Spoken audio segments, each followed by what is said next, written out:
ഇപ്പോൾ നമ്മൾ എത്തിയിരിക്കുന്നത് ഒരു ഗ്ലാസ് തുരങ്കത്തിലാണ്. തുരങ്കത്തിന് ചുറ്റുമായി പാറക്കെട്ടുകൾ എന്ന് തോന്നിപ്പിക്കുന്ന രീതിയിലുള്ള ഭിത്തികളും അതിനിടയിലായി വെട്ടിത്തിളങ്ങുന്ന ഇളം നീല നിറത്തോടു കൂടിയ വെള്ളത്തിൽ നീന്തി നടക്കുന്ന ഒട്ടനവധി പെൻഗിനുകൾ. ഒടുവിൽ ഞാൻ എൻ്റെ ഒരുപാട് നാളത്തെ ആഗ്രഹങ്ങളിലൊന്നായ പെൻഗിനുകളെ നേരിട്ട് കാണുക എന്ന ആ ഒരു ആഗ്രഹം ഇവിടെ പൂർണ്ണമായിരിക്കുന്നു.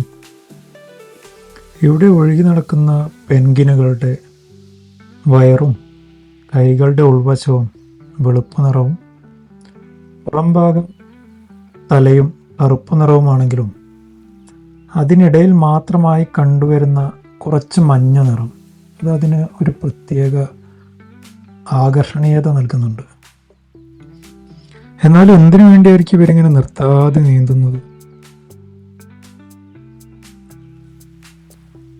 തുരങ്കവും കടന്ന് നമ്മൾ മുന്നോട്ട് പോകുമ്പോൾ ചുമരിൻ്റെ ഒരു ഭാഗത്തായി പല പെൻഗിനുകളുടെയും ചിത്രങ്ങൾ നമുക്ക് കാണാൻ പറ്റും. അതുപോലെ തന്നെ വിവിധ ഇനം വിഭാഗങ്ങളിൽപ്പെട്ട പെൻഗിനുകളെ തിരിച്ചറിയുന്നതിന് വേണ്ടി അവയുടെ ചിത്രവും അതിൻ്റെ പേരും ചുമരിൽ കൊടുത്തിട്ടുണ്ട്. ഇവിടെ ഒരു ബോർഡിൽ വിവിധ ഇനം വിഭാഗം പെൻഗിനുകളെ നമുക്ക് അവയുടെ കണ്ണുകൾ നോക്കി ഇങ്ങനെ തിരിച്ചറിയാമെന്നാണ് എഴുതി വച്ചിരിക്കുന്നത്.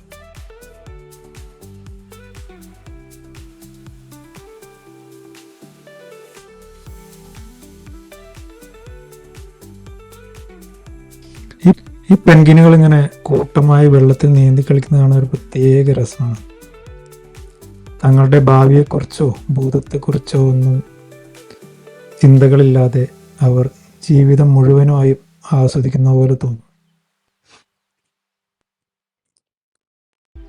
ഇവ നീന്തുന്ന സമയത്ത് ഒന്ന് കൈകൊണ്ട് തുഴഞ്ഞതിന് ശേഷം പലപ്പോഴും കുറേ സമയത്തേക്ക് ഒഴുകി നീങ്ങുന്നതായി കാണാം.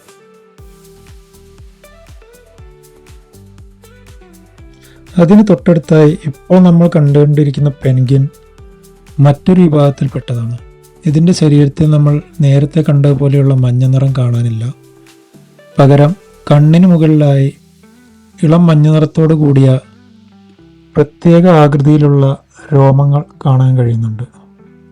ഈ മുറിയിൽ നിന്നും പുറത്തു കടക്കുമ്പോൾ നമ്മൾ ചെന്നെത്തുന്നത് കുറച്ചു ഭാഗം കരയും കുറച്ചു ഭാഗം വെള്ളവും കൂടിച്ചേർന്നിട്ടുള്ള പെൻഗിനുകളുടെ ഒരു താവളത്തിലേക്കാണ്. ഈ വെള്ളത്തിൽ നീന്തിയിരുന്ന പെൻഗിനുകളെയാണ് നമ്മൾ നേരത്തെ ഗ്ലാസ് ചുമരിനകത്തുകൂടെ ആസ്വദിച്ചിരുന്നത്.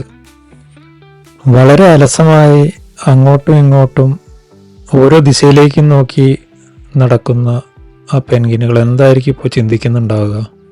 ഇത്രയും ആളുകൾ തങ്ങളെ കാണാൻ വന്നതിൻ്റെ ഒരു അഭിമാനം കൊണ്ടായിരിക്കുമോ അവ ഇങ്ങനെ തല ഉയർത്തി നിൽക്കുന്നത്?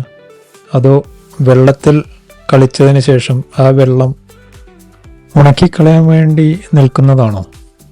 എന്തു തന്നെ ആയാലും ഇവയുടെ ഈ പ്രവൃത്തികൾ എത്ര നേരം വേണമെങ്കിലും നമുക്ക് ആസ്വദിച്ചുകൊണ്ട് നിൽക്കാൻ പറ്റും.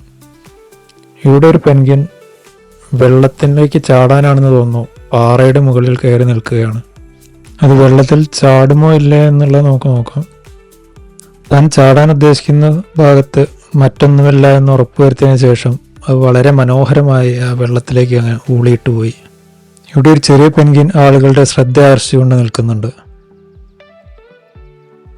പെൻഗിനുകൾ മറ്റ് ജീവികളെ ഭക്ഷിക്കുന്നതോ അല്ലെങ്കിൽ മറ്റ് ജീവികളെ ഉപദ്രവിക്കുന്നതോ അല്ലെങ്കിൽ പരസ്പരം വഴക്കുകൂടുന്നതോ കണ്ടതായി ഓർക്കുന്നില്ല. ഒരുപക്ഷെ അതുകൊണ്ടായിരിക്കണം ഈ ജീവികൾ നമ്മുടെ എല്ലാവരുടെയും മനസ്സിൽ ഒരേപോലെ ഇടം നേടിയത്. എന്തായാലും തൻ്റെ വളരെ കാലത്തെ ഒരാഗ്രഹം പൂർത്തിയായ സന്തോഷത്തിൽ ഞാൻ മുന്നോട്ട് നടന്നു. ഇവിടെ ഒരു സ്ഫെറിക്കൽ ഗ്ലാസിനപ്പുറത്തായി 2 ചിമ്പാൻസികളെയാണ് കാണാൻ കഴിഞ്ഞത്. മനുഷ്യരുമായി വളരെയധികം രൂപസാദൃശ്യമുള്ള അവർ മനുഷ്യരുടെ സ്വഭാവം പോലെ തന്നെ പരസ്പരം കടിച്ചും മാന്തിയും പോരടിച്ചുകൊണ്ടിരിക്കുന്നുണ്ടായിരുന്നു. ഇത് അവയുടെ സ്നേഹപ്രകടനമാണോ അതോ ദേഷ്യം പ്രകടിപ്പിക്കുന്നതാണോ എന്ന് തിരിച്ചറിയുക പ്രയാസമായിരുന്നു. ഞാൻ അവയെ കണ്ടുകൊണ്ട് നിന്ന നേരം അത്രയും അവ പരസ്പരം ഇതേ രീതിയിലുള്ള പെരുമാറ്റമാണ് നടത്തിയിരുന്നത്. ഇനി തങ്ങളെ കാണാൻ വന്ന ജനങ്ങളെ സന്തോഷിപ്പിക്കുന്നതിന് വേണ്ടിയാണോ അവരിങ്ങനെ ചെയ്തുകൊണ്ടിരിക്കുന്നത് എന്നുള്ളത് നമുക്ക് പറയാൻ കഴിയില്ല. അവരെങ്ങനെ പരസ്പരം കടിച്ചും മാന്തിയും വഴക്കുകൂടിയും സമയം ചെലവഴിച്ചുകൊണ്ടിരുന്നപ്പോൾ ഞാൻ തൊട്ടടുത്ത കൂട്ടിലേക്ക് നടന്നു. അവിടെ ഒരു ഹിപ്പോപ്പൊട്ടാമസ് വെള്ളത്തിൽ മുങ്ങിക്കിടക്കുന്നത് കാണാൻ പറ്റും. ഇന്ത്യയിലും നമുക്ക് ഇതുപോലെ ഹിപ്പോപ്പൊട്ടാമസിനെ കാണാൻ കഴിയാറുണ്ടെങ്കിലും വെള്ളം ഇത്ര വൃത്തിയായിട്ട് നമുക്കിവിടെ കാണാൻ കഴിയാറില്ല. എന്നാൽ ആ കൂടിന് പുറത്തായി കാണുന്ന ഈ ഒരു ഹിപ്പോപ്പൊട്ടാമസിനെ കാണാനാണ് ജനങ്ങൾ മുഴുവനും വന്നു നിന്നിരുന്നത്. കാരണം ഇത്രയും അടുത്തായി ഒരു ഹിപ്പോപ്പൊട്ടാമസ് നമ്മുടെ കൈ അകലത്തിൽ വന്ന് നിന്ന് ഭക്ഷണം കഴിക്കുന്നതും മറ്റ് പ്രവൃത്തികൾ ചെയ്യുന്നതും നമ്മൾക്ക് മറ്റൊരു സ്ഥലത്തും അങ്ങനെ കാണാൻ കഴിയാറില്ല. പൊതുവെ ഇവയെ വെള്ളത്തിലാണ് നമ്മൾ മറ്റു മൃഗശാലകളിൽ കാണാറുള്ളത്. ഒരുപാട് ജനങ്ങൾ അവിടെ ഇതിനെ കാണാൻ വേണ്ടി തടിച്ചു കൂടിയിട്ടുണ്ടായിരുന്നു. ഒരു ട്രെയിനർ അതിൻ്റെ സ്വഭാവങ്ങളെപ്പറ്റിയും അതിൻ്റെ മറ്റ് പ്രത്യേകതകളെപ്പറ്റിയും ജനങ്ങളോട് വിവരിച്ചുകൊണ്ടേ നിൽക്കുന്നുണ്ട്. അയാളുടെ കയ്യിൽ ആ ഹിപ്പോപ്പൊട്ടാമസിന് കൊടുക്കുവാൻ വേണ്ടിയുള്ള ആപ്പിളും ക്യാരറ്റും അതുപോലെ ഒരു ഹാക്സോ ബ്ലേഡും അയാളുടെ കയ്യിലുണ്ട്. ഈ ഹിപ്പോപ്പൊട്ടാമസിൻ്റെ അനിയന്ത്രിതമായി വളർന്നു വരുന്ന പല്ലുകൾ മുറിച്ച് ആ മൃഗത്തിനെ സഹായിക്കുന്നതിന് വേണ്ടിയാണ് അയാൾ ഹാക്സോ ബ്ലേഡും കൂടെ കൊണ്ടു നടക്കുന്നതെന്ന് അവിടെയുള്ള ജനങ്ങളോട് അയാൾ പറയുന്നുണ്ട്.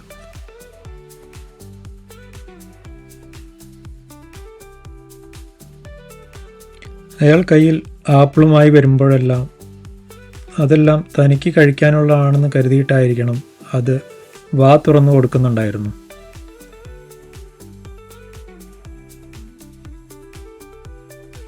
പലതവണയും ഒന്നും കിട്ടിയില്ലെങ്കിലും ഇത്തവണ അയാൾ ഒരു ക്യാരറ്റ് അതിൻ്റെ വായിലേക്ക് എറിഞ്ഞു കൊടുത്തു.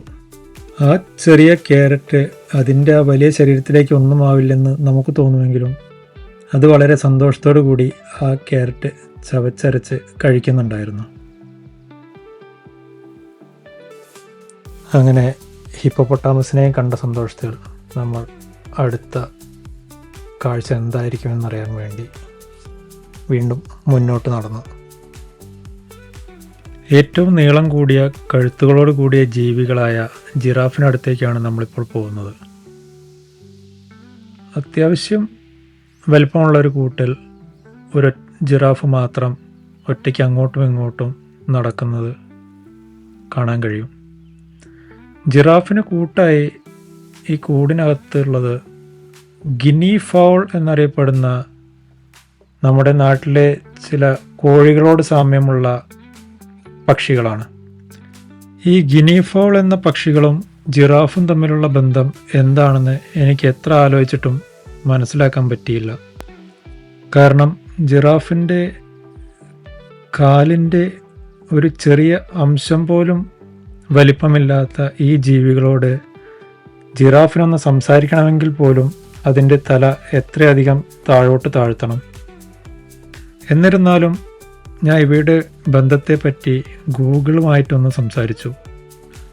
ഗൂഗിളിൻ്റെ അഭിപ്രായപ്രകാരം ജിറാഫുകളും ഗിനി ഫൗൾ എന്ന ഈ പക്ഷികളും ആഫ്രിക്കയിൽ കാണപ്പെടുന്നവരാണ്.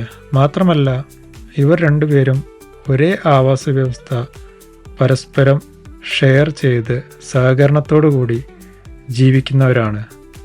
അതേ ആവാസ വ്യവസ്ഥ തന്നെയാണ് ഇവിടെയും ക്രിയേറ്റ് ചെയ്തിരിക്കുന്നത്.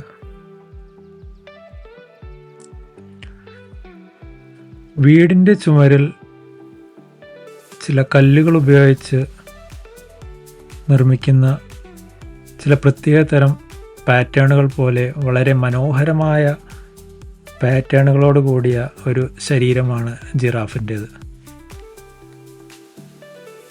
നീണ്ടു നിൽക്കുന്ന ആ മുഖത്ത് എപ്പോഴും ദുഃഖം നിഴലിച്ചു നിൽക്കുന്ന കണ്ണുകളാണ് ജിറാഫിനുള്ളതെന്ന് എനിക്ക് തോന്നി. ഒന്ന് സംസാരിക്കാൻ പോലും ആരും ഇല്ലാത്തതിൻ്റെ സങ്കടം കൊണ്ടാണോ എന്നറിയില്ല, ഒരു ചെറിയ ശബ്ദം പോലും ഉണ്ടാക്കാതെ അത് ആ കൂട്ടിലൂടെ അങ്ങോട്ടും ഇങ്ങോട്ടും നടന്നുകൊണ്ടേയിരുന്നു. അങ്ങനെ ജിറാഫിൻ്റെ കൂട്ടിൽ നിന്നും നമ്മൾ പോകുന്നത് ചിലയിനം കുരങ്ങുകളെ കാണാനാണ്. സെർക്കോപിതെക്കസ് നെഗ്ലക്റ്റസ് എന്ന ശാസ്ത്രീയ നാമത്തിൽ അറിയപ്പെടുന്നതുകൊണ്ടാണോ എന്നറിയില്ല, എല്ലാവരെയും നെഗ്ലക്റ്റ് ചെയ്യുന്ന രീതിയിലായിരുന്നു അതിൻ്റെ പെരുമാറ്റം.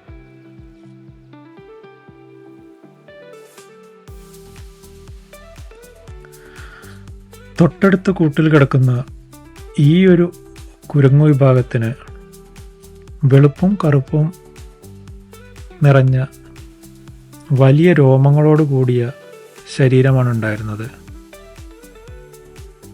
തീർത്തും അലസമായ കൂടിനകത്ത് കിടന്നുകൊണ്ട് ഭക്ഷണം കഴിക്കുന്ന 2-3 കുരങ്ങുകളെ നമുക്കിവിടെ കാണാൻ കഴിഞ്ഞു.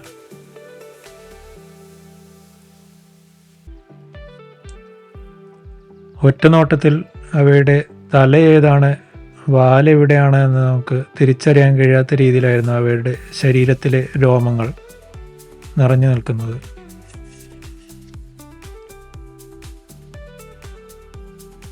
കാണുന്നതാണ് സ്പൈഡർ മങ്കികൾ. എന്തുകൊണ്ടാണ് അവയെ സ്പൈഡർ മങ്കികൾ എന്ന് വിളിക്കുന്നത് എന്നറിയില്ല. എന്നാൽ വളരെ മെലിഞ്ഞ ശരീരത്തോടു കൂടിയ മങ്കികളാണിവ.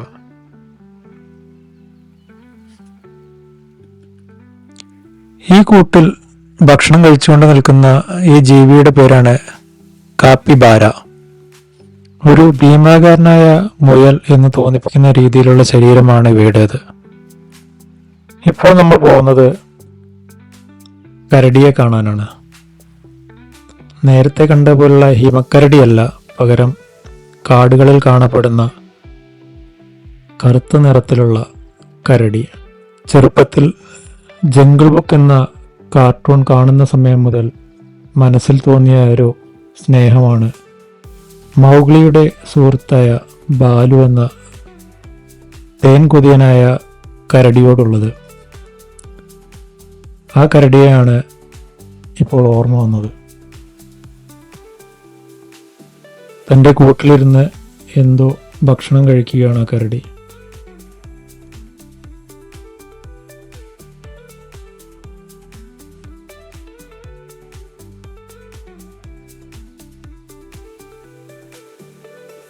തൊട്ടടുത്ത് തന്നെ മറ്റൊരു കൂടിനകത്തായി വേറൊരു കരടിയെ നമുക്ക് കാണാൻ പറ്റും. ഒരു ഗ്ലാസ് ചുമരിലൂടെ കരടിയെ കാണുന്ന രീതിയിലാണ് ഈ കൂട് ഒരുക്കിയിട്ടുള്ളത്. ആ കൂട്ടിനകത്തുള്ള ഒരു പാറയ്ക്കു മുകളിലായി ആ കരടി അങ്ങനെ വിശ്രമിക്കുകയാണ്.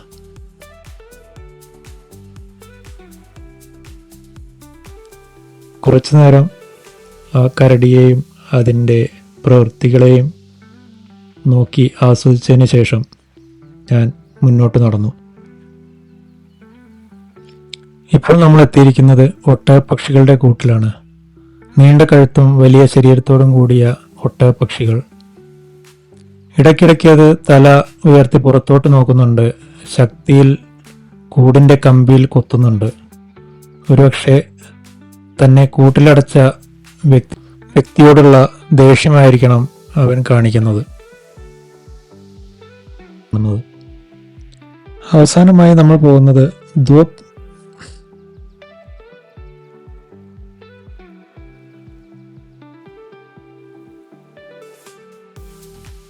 ഈ റൂമിന് നടുക്കായി ഒരു ഗ്ലാസ് തൂണും അതിനകത്ത് വെള്ളവും നിറച്ചിട്ടുണ്ട്. ഇതിലൂടെ മുകളിലേക്കും താഴേക്കും പോകുന്ന സീലുകൾ കാഴ്ചക്കാർക്ക് മനോഹരമായ ഒരു അനുഭൂതിയാണ് നൽകുന്നത്. തൊട്ടപ്പുറത്തായി സീലുകളെ തൊട്ടടുത്തു നിന്നും കാണുന്നതിന് വേണ്ടി ഗ്ലാസ് ചുമരുകൾ നൽകിയിട്ടുണ്ട്. അസഹിയാമ മൃഗശാലയിലെ പെൻഗിനുകളെയും പോളാർ കരടികളെയും പോലെ തന്നെ ഈ സീലുകളും വളരെ വ്യത്യസ്തമായ ഒരു കാഴ്ചയാണ് പ്രദാനം ചെയ്തത്. അസാഹിയാമ മൃഗശാലയിലെ കാഴ്ചകൾ ഇവിടെ അവസാനിക്കുകയാണ്. ഈ വീഡിയോ ഇഷ്ടമായെങ്കിൽ ലൈക്ക് ചെയ്യുക. കൂടുതൽ ഇതുപോലുള്ള വീഡിയോകൾക്കും ജപ്പാനിലെ വിശേഷങ്ങൾക്കുമായി ചാനൽ സബ്സ്ക്രൈബ് ചെയ്യുകയും ബെല്ലൈക്കൺ ക്ലിക്ക് ചെയ്യുകയും ചെയ്യുക. ഈ വീഡിയോയെക്കുറിച്ചുള്ള നിങ്ങളുടെ അഭിപ്രായങ്ങളും നിർദ്ദേശങ്ങളും ഇനി തുടർന്ന് വരണമെന്ന് നിങ്ങൾ ആഗ്രഹിക്കുന്ന ഏതെങ്കിലും വീഡിയോകളുണ്ടെങ്കിൽ അവയെക്കുറിച്ചുള്ള നിർദ്ദേശങ്ങളും താഴെ കമൻറ്റ് ബോക്സിൽ നൽകാവുന്നതാണ്.